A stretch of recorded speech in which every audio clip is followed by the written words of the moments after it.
شروع کرتا ہوں اللہ کے بابرکت نام سے جو نہایت مہربان اور کرم فرمانے والا ہے۔ ایک دن آپ صلی اللہ علیہ وآلہ وسلم مسجد میں داخل ہوئے تو فرمایا، تم میں سے کون ہے جسے یہ بات خوش کرتی ہے کہ اللہ تعالیٰ اسے جہنم کی آگ سے محفوظ رکھے؟ ہم سب نے عرض کیا، یا رسول اللہ، ہم سب کو یہی بات خوش کرتی ہے۔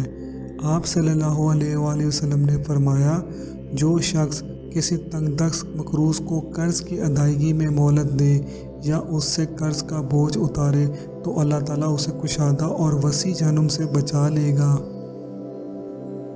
پھر ایک اور مقام پہ آپ صلی اللہ علیہ وآلہ وسلم نے فرمایا، جو شخص کسی مومن کو قرض دے اور اسے اس کی خوشحالی تک ادائیگی کی مہلت دے تو اس کا قرض کا مال زکوٰۃ میں شمار ہوگا، قرض دینے والے ملائکہ کے درود و سلام میں شامل رہے گا اور قرض کی ادائیگی تک یہ سلسلہ جاری رہے گا۔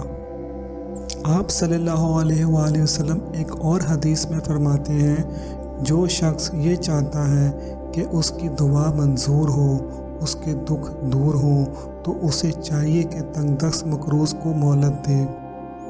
دوستو، اگر آپ کو ہماری یہ ویڈیو پسند آئی ہے، ہمارے چینل کو سبسکرائب کریں تاکہ مزید لوگوں تک یہ ویڈیو پہنچ سکے۔ جزاک اللہ۔